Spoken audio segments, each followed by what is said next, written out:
Le petit matin Sud Radio, 5h-7h, Benjamin Glaise. Il est bientôt 6h40, Sud Radio, la vie en vrai à Bordeaux. Une start-up pourrait bien devenir le SpaceX français. Elle s'appelle Hyperspace et bientôt, depuis la métropole, elle enverra dans l'espace les premières fusées françaises privées. Le tout grâce à des lanceurs qui fonctionnent avec des moteurs hybrides. Bonjour Sylvain Bataillard.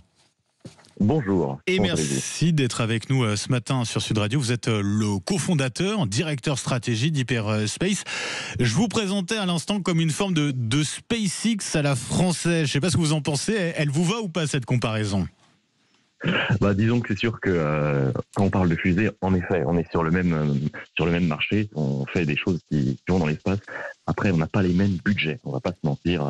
SpaceX est un petit peu d'avance. Oui, il y a une question de budget. En tout cas, vous êtes sur le même créneau, celui des lanceurs spatiaux privés, avec, je le disais, votre spécialité, ce sont ces moteurs hybrides. C'est une petite révolution tout de même ça. Qu'est-ce que ça apporte par rapport à un mode de propulsion plus classique ?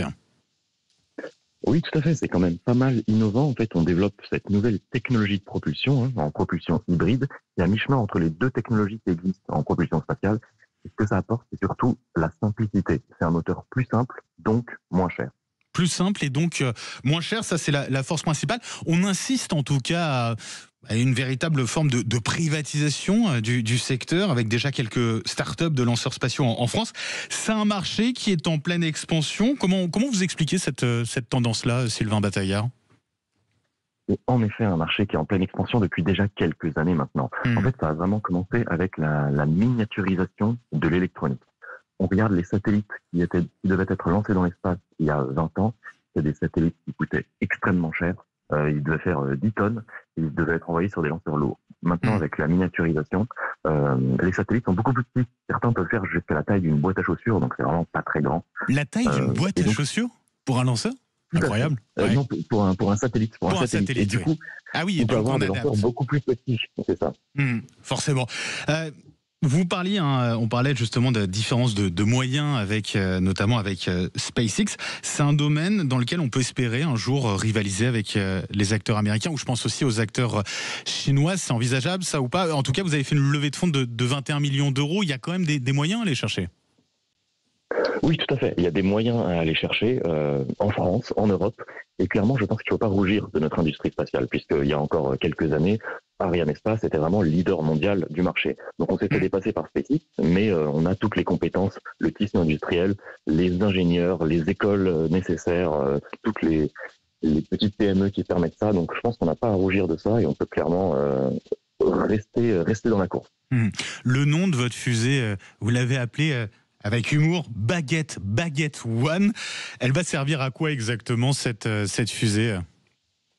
Elle va servir donc il y aura un lanceur suborbital, puis ensuite un lanceur orbital pour mettre en orbite des petits satellites. On ira jusqu'aux 250 kg. Donc un satellite 250 kg en orbite basse. C'est des satellites qui servent à quoi, eux, ceux que vous allez transporter avec ces lanceurs ?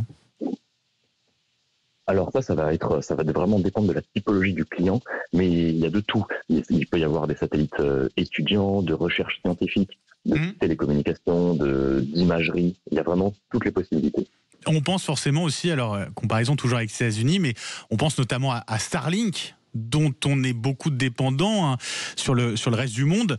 Ça aussi, justement, ça peut permettre d'avoir cette concurrence-là. Tout à fait. Il y a la Commission européenne et l'ESA qui lancent leur constellation Iris-Carré.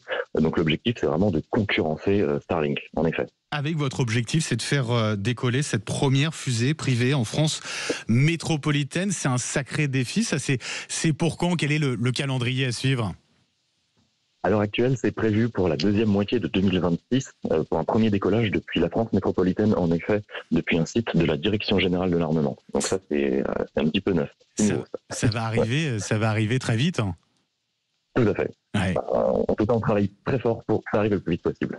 Merci beaucoup, en tout cas, Sylvain Bataillard, d'avoir été avec nous ce matin sur Sud Radio. Je rappelle que vous êtes le cofondateur, directeur stratégie donc, de cette start-up spécialisée dans les lanceurs spatiaux Hyperspace. Merci d'avoir été avec nous. Très belle journée à vous.